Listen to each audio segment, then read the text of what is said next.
ইন্ডাস্ট্রির সবগুলো ছবি আসলে আমাদেরই ছবি। যদি এই মাল্টিপ্লেক্স এই কয়টা না হয়ে যদি আরও হতো, আরও বেশি বেশি মাল্টিপ্লেক্স থাকতো, তাহলে আমরা আরও বেশি বেশি বিজনেস করতে পারতাম। তো সবাই কাচ্চি খেতে জানে না, অনেকে কাচ্চিও খায়, অনেকে পোলাও খায়, মানে পোলাও রোস্ট খায়, অনেকে আবার তেহারি খায়।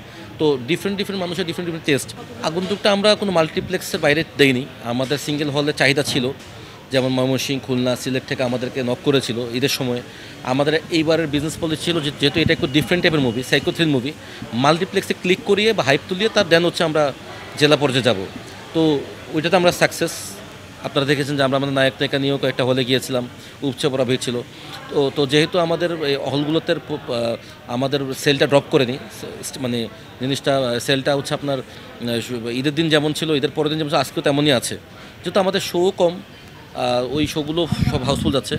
তো এই জন্য আমরা এখন নেক্সট উইক শুক্রবার, নেক্সট ফ্রাইডে থেকে হচ্ছে আমরা সিঙ্গেল হলে যাব। আগন্তুককে ব্যবসায় সফল বলতে হ্যাঁ, আগন্তুক তো যেহেতু আমার খুব একটা বাজেটের ছবি না, মানে অন্যান্য যদি তুফান বা রাজকুমার বা প্রিয়তমা ওইগুলো তো অনেক বড়, অনেক টাকার ছবি। আমার আগন্তুকের বাজেট ছিল below one core, below 1 core.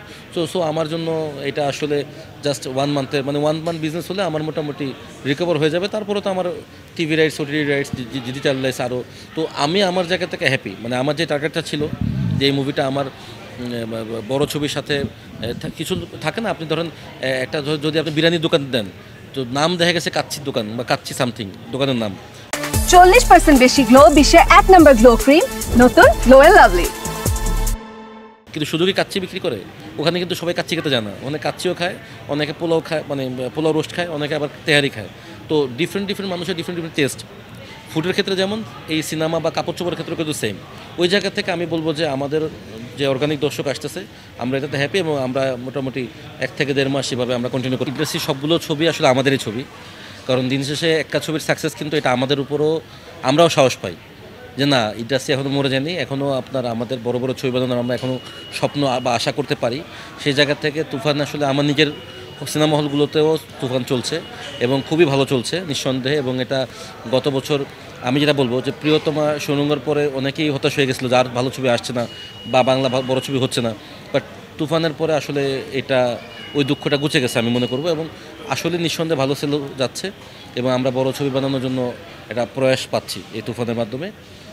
আর পাশাপাশি যেটা সিনেপ্লেক্সে আমরা এখন আছি, এখানে আপনারা জানেন যে ইংলিশ ছবিও চলে বাংলা ছবির পাশাপাশি। বাট তুফানের চাপে এই প্র্যাকটিসটা শুরু হয়েছে 2 বছর আগে, পরাণের এবং হাওয়ার সময় থেকে, যে বাংলা ছবির তোরে চাপে ইংলিশ ছবি নেমে গিয়েছিল।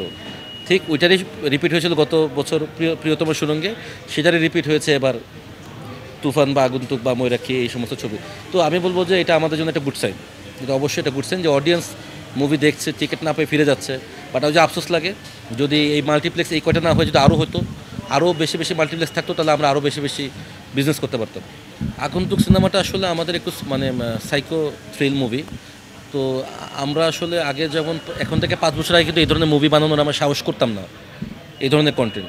বাট এখন আমরা দেখি কি, যে বাংলাদেশের অডিয়েন্স নেটফ্লিক্স, অ্যামাজন দেখে এবং তাদের মধ্যে ওই টেস্টটা গ্রো করছে, ডিফারেন্ট ডিফারেন্ট কন্টেন্ট নেওয়ার যে ব্যাপারটা। তো আমি খুবই অবাক হয়েছি, আমার ধারণাও ছিল যে হ্যাঁ আমার এই ছবিটা দেখবে মানুষ, কিন্তু এত যে মেয়ে মানুষ, মানে 70 to 80% হচ্ছে ফিমেল কাস্টমার। এবং আমার এখনকার শো চলতেছে, এটাও হাউসফুল। আপনারা দেখতেছেন যে প্রতিদিন বিকালের শোটা হাউসফুল যাচ্ছে সিনেপ্লেক্স এবং ব্লকবাস্টারে। এইটা একটা অনেক বড় ব্যাপার যে, এবং এরা আমার সবাই অর্গানিক কাস্টমার। আপনারা জানেন যে আমি 11th আওয়ারে আসছি, ওভাবে প্রমোশন করতে পারি নাই। যতটুকুই করছি, অডিয়েন্স যে তারা টিকিট কেটে ছবি দেখতেছে, এটা একটা আমি বলবো খুব পজিটিভভাবে আমি দেখতেছি ব্যাপারটা।